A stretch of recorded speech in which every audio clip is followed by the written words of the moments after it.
کا آغاز ہوتا ہے۔ جناب مسلم کی شہادت سے کربلا کا آغاز ہوتا ہے، حسین کی سجدے کے بعد کربلا ختم ہو جاتی ہے۔ اور خود امام حسین علیہ السلام نے جناب مسلم کی غربت کے اوپر گریہ کیا ہے۔ تاریخ کہتی ہے کہ 15 رمضان کو امام حسین نے جناب مسلم کو بلا کر اپنا جانشین سفیر بنا کر کوفہ کی طرف بھیجا۔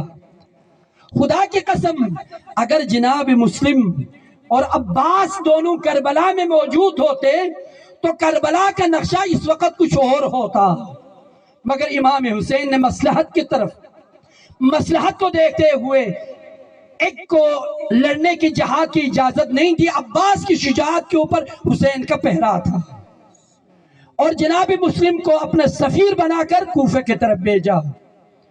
تاریخ کہتی ہے کہ جب جناب مسلم کوفہ میں پہنچا 18,000 بندوں نے جناب مسلم کی بیعت کی۔ بیعت کا معنی یہ ہے کہ انسان اپنے آپ کو دوسرے بندے کے ہاتھوں میں فروخت کرنا۔ وعدہ کیا تھا مولا امام حسین کے ساتھ، ہم آپ کی بیعت کرتے ہیں، اپنے آپ کو فروخت کرتے ہیں، آج کے بعد ہماری مرضی نہیں، تمہاری مرضی چلے گئے ہمارے جسم کے اوپر، ہمارے ارادوں کے اوپر۔ امام حسین علیہ السلام کا سفیر کوفہ میں پہنچے، 18,000 بندوں نے جناب مسلم کے ہاتھوں میں امام حسین کے لیے بیعت کی۔ یہ امام حسین کے نام پر جناب مسلم نے ایک خط لکھا، شبیب بن شاکری کے نام خط جناب شبیب بن شاکری حوالے کیا۔ جناب مسلم کوفہ میں تھی۔ تاریخ کہتی ہے کہ 8 ذی الحجہ کی نماز مغربین پڑھنے کے لیے جناب مسلم جب مسجد میں تشریف لے گئے، مغرب کے نماز کے موقع پر امام کے سفیر کے ساتھ جناب مسلم کے ساتھ 30 بندوں نے نماز ادا کی۔ کتنے بندوں نے؟ 30 بندے تھے۔ جب نماز عشاء پڑھنے کے بعد جب جناب مسلم باہر نکلا، جناب مسلم یکا و تنہا تھا۔ کربلا میں حسین نے جو جنگ کی ہے نا، عجیب ہے جناب مسلم کے جنگ کرنے کا انداز۔ جب حسین جنگ کر رہے تھے بھائی دیکھ رہے تھے، بہنیں دیکھ رہی تھی، بہنیں پیچھے سے دعا دے رہی تھی، منظر لشکر سامنے تھا، مگر کوفہ کے بازار میں جب جناب مسلم نے جہاد کا آغاز کیا، آگے بھی دشمن ہے، پیچھے بھی دشمن ہے، چھتوں کے اوپر بھی دشمن ہے، ہر طرف سے دشمنوں نے حملہ کیا جناب مسلم کے اوپر۔ تاریخ کہتی ہے کہ 8 ذی الحجہ کی رات جناب مسلم مسجد سے باہر نکلنے کے بعد آہستہ آہستہ سنسان خالی گلیوں میں چلتے چلتے ایک گھر کے نکر پہ پہنچے جناب مسلم۔ جائیں کہاں؟ جناب مسلم کو دعوت دے کر بلایا تھا، بلایا ہوا مہمان ہے جناب مسلم۔ جاتے جاتے ایک امت اللہ ہے، ایک کنیز ہے، دروازے پر کھڑی ہے، انتظار کر رہی تھی اپنے بیٹے کے۔ جناب مسلم جا کر اس گھر کے نکر پہ بیٹھا۔ کچھ دیر کے بعد جناب مسلم کو پیاس لگی، پانی مانگا۔ اس عورت کا نام تو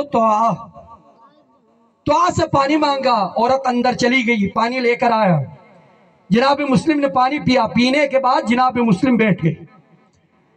عورت دیکھنے کے بعد کہتی ہے کہ توعا، اے شخص تجھے معلوم نہیں ہے کوفہ کے حالات خراب ہے، شہر پرآشوب ہے، یہاں پر کیفی لگی ہوئی ہے، لگتا یہ ہے کہ تو مسافر ہے، اپنے گھر چلا جاؤ۔ خدا کی قسم تاریخ کہتی ہے یہ جملہ جناب مسلم کے دل کے اوپر تیر بن کر بیٹھ گیا۔ بلایا ہوا مہمان تھا، ہاشمی جوان تھا، غیرت مند انسان تھا، سید تھا۔ کہا کہ اے امت اللہ، اے اللہ کے کنیز، میں کہاں جاؤں؟ میں اس شہر میں مسافر ہوں، میں غریب ہوں، میں بے وطن ہوں۔ جب یہ جملہ سنا، کسی مسافر کے اوپر ایسا وقت نہ آیا جس طرح جناب مسلم کے اوپر وقت آیا۔ جب یہ جملہ سنا تو عورت کہتی ہے کیا تو مسلم تو نہیں ہے؟ میرے آقا حسین، مولا حسین کے سفیر مسلم تو نہیں ہے؟ جب یہ جملہ سننا مسلم کہتا ہے انا سفیر من الحسین انا مسلم، میں مسلم ہوں۔ جب یہ جملہ سنا مومنہ عورت تھی، 10 ادب جوڑ کر جناب مسلم کی قدموں میں گر گیا، کہا مسلم مجھے معاف کرنا، میرے آقا حسین کے سامنے شکایت نہ کرنا۔ اپنے گھر میں دعوت دی، رات گزاری، رات گزر گئی۔ ایک مرتبہ جناب مسلم کی آنکھ لگی، ایک مرتبہ مولا علی کو خواب میں دیکھتا ہے۔ مولا علی جناب مسلم سے فرما رہا ہے مسلم گھبرانے کی ضرورت نہیں، کل شام سے پہلے تم بھی ہمارے پاس آئیں گے۔ جب یہ منظر دیکھا، خواب دیکھا، مسلم سمجھ گئے یہ میری زندگی کی آخری رات ہے۔ صبح ہوئی، صبح ہونے کے بعد ابن زیاد کے لشکروں کی پاؤں کے ٹاپوں کی آواز سنی، جناب مسلم جہاد کے لیے تیار ہوئے۔ وہ مومنہ عورت کہتی ہے مسلم باہر نہ جاؤ، میرے گھر میں بیٹھ کر اپنا دفاع کرو، میں قربان ہوں جناب مسلم کی غیرت کے اوپر۔ مسلم کہتا ہے کہ اے تو میری غیرت گوارا نہیں کرتی، تیرے گھر میں نامحرم غصہ ہے۔ میں کہوں گا مسلم ابھی تو تنہا ہے، کربلا میں 11 محرم کے بعد، حسین کے شہادت کے بعد، خیمے لٹ جانے کے بعد، آگ لگانے کے بعد مسلمان حملہ کریں گے، بچوں کو ذبح کریں گے، سکینہ کے کانوں سے دور چھینیں گے۔ تاریخ کہتی ہے اس جملے کے ساتھ جناب مسلم باہر نکلا، دھوکے کے ساتھ جناب مسلم کو گرفتار کیا۔ جب گرفتار کر کے ابن زیاد کے سامنے پیش کیا، تاریخ کہتی ہے جناب مسلم ہاشمی جوان تھا، غیرت کا مجسمہ تھا، سلام نہیں کیا۔ دربار میں داخل ہوئے تو ایک خوشامتی سپاہی کہتا ہے مسلم تو امیر کو سلام کیوں نہیں کرتا؟ میں قربان ہو دارین، قربان ہو جناب مسلم کی جملے کے اوپر۔ جب یہ جملہ سنا جناب مسلم کہتے ہیں کہ مالی امیر سوى الحسین، میرے امیر حسین کے علاوہ میرا کوئی اور امیر نہیں، میں اپنے امیر کو صبح ہی سلام کرتا ہوں، شام کو بھی سلام کرتا ہوں۔ جب یہ جملہ ابن زیاد نے سنا، ابن زیاد کہتا ہے مسلم تو سلام کر یا نہ کر میں قتل کر دوں گا۔ جناب مسلم نے کہا میں تم جیسے شخص کے ہاتھوں میں جام شہادت کو نوش کرنے کو فخر سمجھتا ہوں۔ انہی جملے کے ساتھ جناب مسلم کو دارالعمارہ کی ان کی چھت پر لے جایا گیا۔ جب وہاں پر جناب مسلم پہنچے، جلاد تلوار لے کر آگے بڑھا، ایک ضربت لگائی، کارگر ثابت نہ ہوئی۔ جناب مسلم نے کہا کہ اے جلاد، اے قاتل، مجھے 2 رکعت نماز پڑھنے کی مہلت دو۔ جناب مسلم نے 2 رکعت نماز پڑھی۔ نماز ختم ہونے کے بعد جناب مسلم نے اپنے رخ کو مکے کی طرف کیا، کہا السلام علیکم یا ابن رسول اللہ، اے میرے آقا و مولا، مسلم کا آخری سلام لو۔ تاریخ کہتی ہے اس وقت امام حسین منزل زبالہ پہ تھا۔ ایک مرتبہ حسین نے ناگہانی طور پر سلام کا جواب دیا۔ جناب غازی عباس طلب کے کہتا ہے مولا آپ نے کسی سلام کرنے والے کے سلام کا جواب دیا۔ حسین کہتا ہے عباس میری انگلیوں کے درمیان ذرا دیکھنا۔ جب عباس نے دیکھا دارالعمارہ کی عمارت ہے، چھت ہے، جناب مسلم کے ہاتھ پیچھے بدے ہوئے ہیں، قاتل کے ہاتھ میں خنجر ہے۔ جب یہ منظر دیکھنے کے بعد عباس تڑپ گیا، تڑپ کے حسین سے عرض کرتے ہیں آقا مولا اعجاز کر کے مجھے کوفہ پہنچا دے، شام ہونے سے پہلے دارالعمارہ کی چھت پر تیرے نام کا علم نہ لگاؤ، مجھے عباس نہ کہنا۔ جب دوسرا جملہ حسین نے کہا عباس پھر دیکھنا۔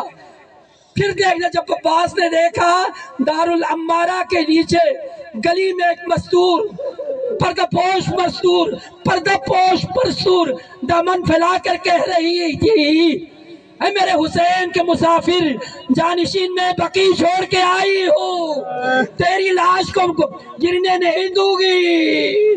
تاریخ کہتی ہے کہ جناب مسلم کی لاش کو گرایا گیا، اس وقت امام حسین منزل زبالہ پہ موجود تھے۔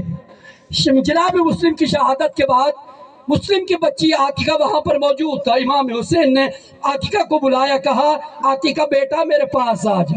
بچی سمجھدار ہے، 4 سال کی بچی ہے۔ آئے امام حسین نے زانوں پر بیٹھ گئے تو امام حسین نے شفقت کا ہاتھ پھرا، بچی سمجھدار تھی، پیچھے ہٹ گئی۔ کہا چچا آپ کے پیار سے مجھے خطرہ محسوس ہو رہے، کیا میرا باپ زندہ ہے؟ حسین کہتا ہے کہ عتیقہ آج کے بعد میں تمہارا باپ ہوں، زینب تمہاری ماں ہے۔ یہ کہنے کے بعد حسین نے زینب سے کہا زینب ہم نے فلان منزل سے 2 گوشوارے خریدے تھے، وہ ذرا لے کے آئے۔